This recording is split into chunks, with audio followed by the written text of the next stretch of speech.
네, 반갑습니다 여러분. 조컵TV의 조현일입니다. 자, 오늘 두 번째 트레이드가 터졌습니다. 오늘 기준으로만 바로 크리스탑스 포르징기스가 애틀란타로 떠났다는 소식이었습니다. 이제 뭐 트레이드 소문이 직접 현실화되는 빈도가 높아질 것 같아요. 애틀란타 그리고 보스턴, 브루클린으로 이어지는 삼각 딜이었고요. 정리하자면 이렇습니다. 애틀란타는 보스턴으로부터 크리스탑스 포르징기스와 2라운드 픽을 받아오고요. 보스턴은 조지 니앙과 2라운드 픽을 받습니다. 그러면 여기서 의문이 생기죠. 포르징기스와 조지 니앙은 연봉 차이가 커서 셀러리 매칭이 안 되는데, 그래서 브루클린이 중간 매체로 나섰습니다. 테렌스 맨의 연봉을 받아들이는 대신 2025년 22순위 픽을 받아오게 됩니다. 이렇게 삼각딜이 완성됐고요. 일단 보스턴 세컨 에이프런까지 아래까지 18밀 남아있었다고 제가 어제 말씀드렸죠. 네, 어제 할러데이가 떠나면서 세컨 에이프런 밑으로 내려오는 금액이 이제는 18밀이 목표였어요. 그런데 이 트레이드로 퍼스트 에이프런까지 내려왔습니다. 그리고 향후 딜에 따라서 아예 사치세를 내지 않을 수도 있어요. 네, 그만큼 포르징기스를 처분한 이 폭이 굉장히 컸습니다.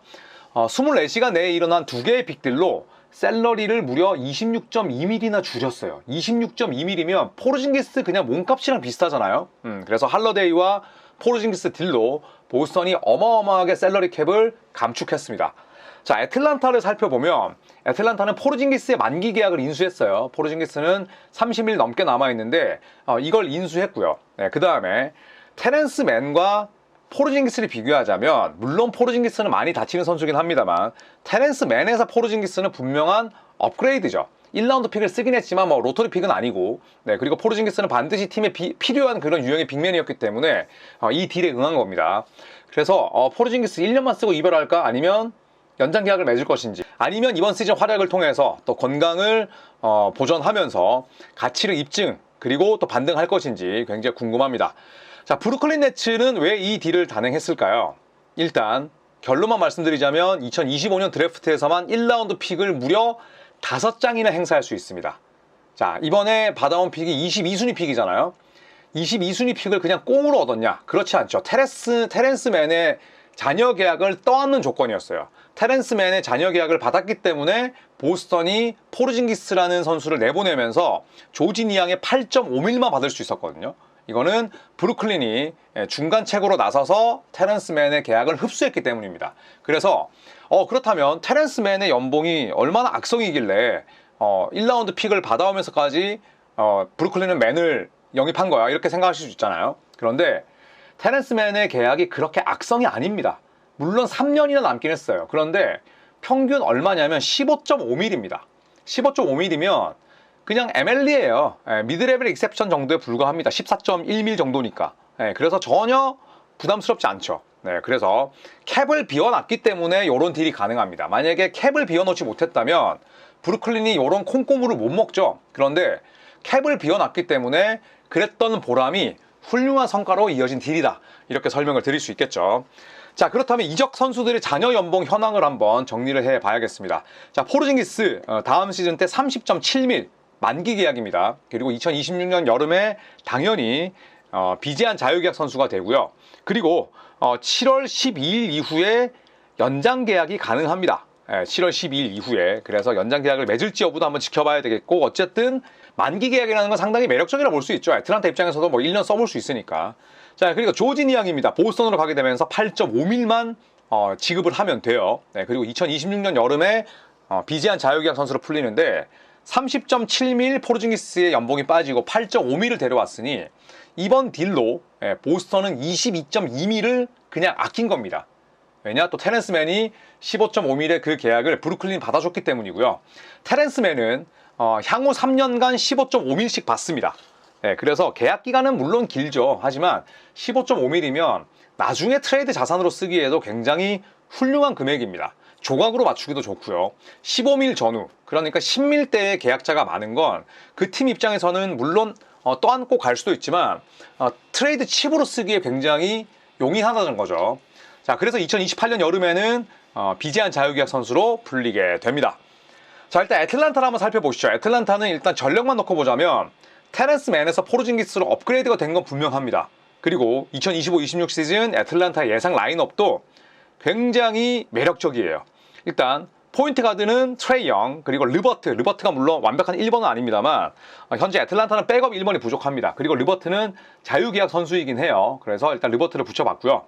2번은 지난 시즌 정말 장족의 기량 발전을 이뤄낸 다이슨 데니얼스. 근데 백업 가드가 약합니다. 코비 버프킨만으로는 무리가 있죠.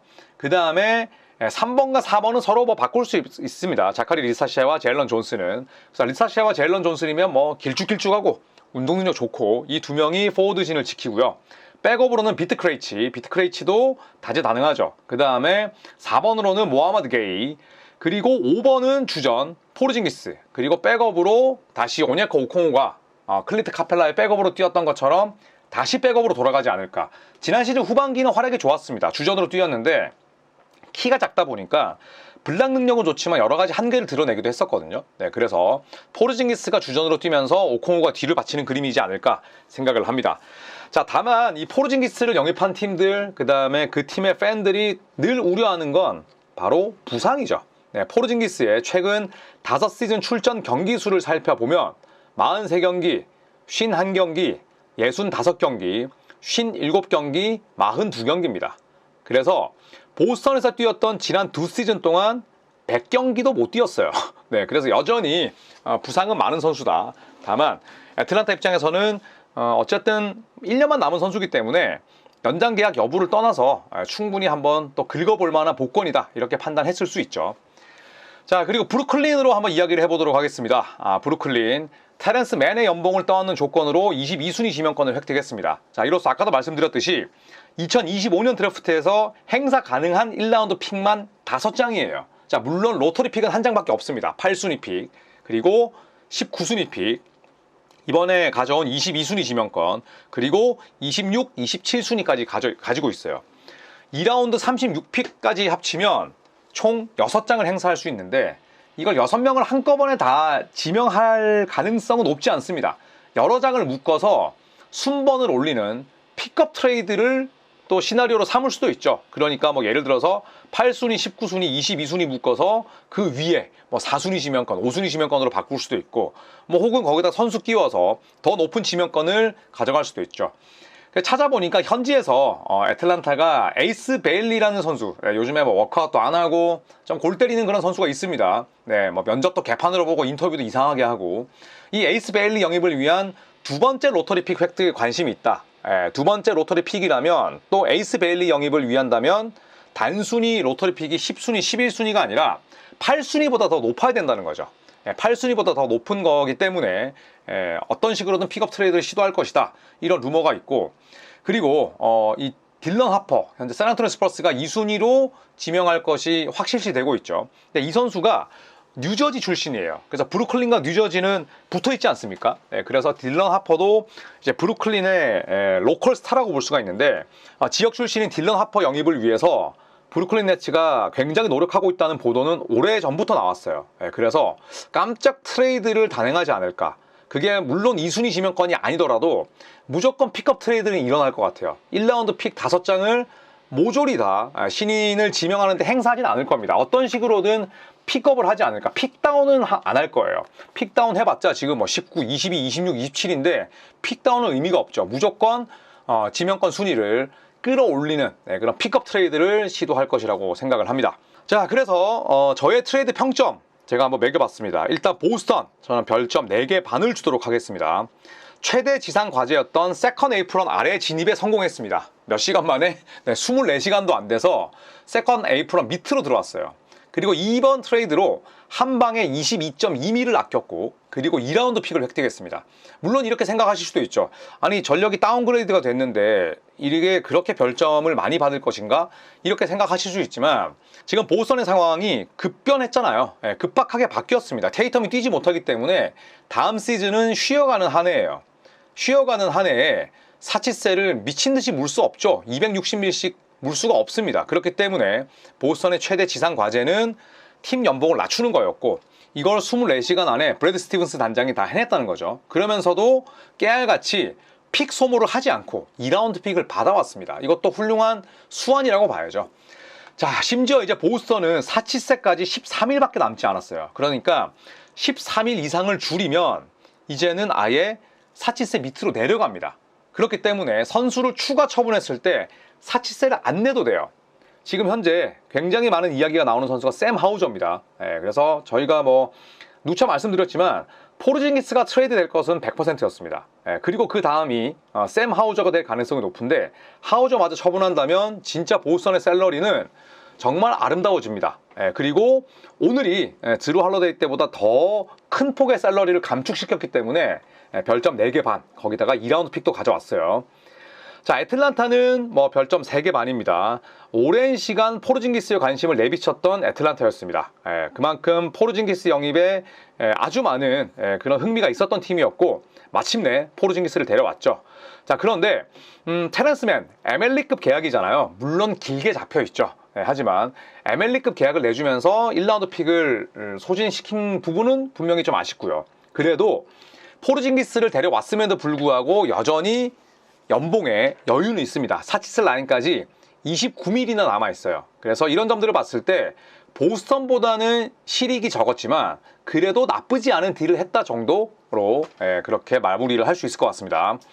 자, 마지막으로 브루클린 네츠입니다. 자, 브루클린 네츠는 무려 별점 5개를 주고 싶은데 일단은 비어있는 샐러리 룸을 제대로 활용하면서 중간 이득을 봤죠. 만약에 이렇게 룸이 비어있지 않았더라면 테렌스맨을 인수할 수도 없었고 1라운드 픽 22순위 지명권도 가져오지 못했죠. 그렇기 때문에 이 비어있는 샐러리 룸의 본인들의 이점을 제대로 살렸습니다. 또 하나 준수한 롤플레이어를 데려왔죠. 테렌스맨 15.5mm씩 3년이 남았지만 미친 듯한 악성이라 보긴 어렵습니다. 어쨌든 제 몫을 해낼 수 있는 롤플레이어고 요즘에는 롤플레이어에게도 20mm 가까이 주는 시대예요. 그런데 다음 시즌도 15.5mm 그리고 그 다음 시즌도 15.5mm 만기 계약 때도 15.5mm면 사실상 점점 연봉이 떨어지는 하향식 구조입니다. 그래서 이 3년 동안 남아있는 45mm 이상의 연봉이 그렇게 위협이 되지 않는다는 거죠. 부담이 적다는 겁니다. 왜냐하면 매년 샐러리 캡은 늘어나고 그런데 연봉이 그대로다? 그러면 전체 샐러리에 차지하는 비중은 사실상 낮아지는 거니까 나쁘지 않다고 생각을 합니다. 그리고 테렌스맨은 브루클린 태생이에요. 브루클린에서 나고 자랐습니다. 10살 때까지 이 테렌스맨이 브루클린에 살았는데 이런 로컬 스타를 데려오는 것도 의미가 있죠. 그렇기 때문에 저는 브루클린에게 별점 5개를 주도록 하겠습니다. 자, 이 삼각 트레이드는 항상 복잡하고 서로의 이해관계가 얽혀있고 그리고 또 그 속에 내재되어 있는 여러 가지 움직임들이 있습니다. 그렇게 봤을 때 저는 이 세 팀이 서로 필요에 부합하는, 니즈에 부합하는 그런 딜을 했다고 생각을 합니다. 자, 여러분께서는 이 딜을 어떻게 생각하시는지 궁금합니다. 댓글로 많이 남겨주시고요. 그리고 내일 6월 26일 아침 9시부터 드래프트가 거행됩니다. 그래서 신인 드래프트 제가 저 유튜브를 통해서 입중계할 예정이니까 여러분들 많이 들어오시죠. 자, 이상 조코피TV의 조현일이었습니다. 고맙습니다.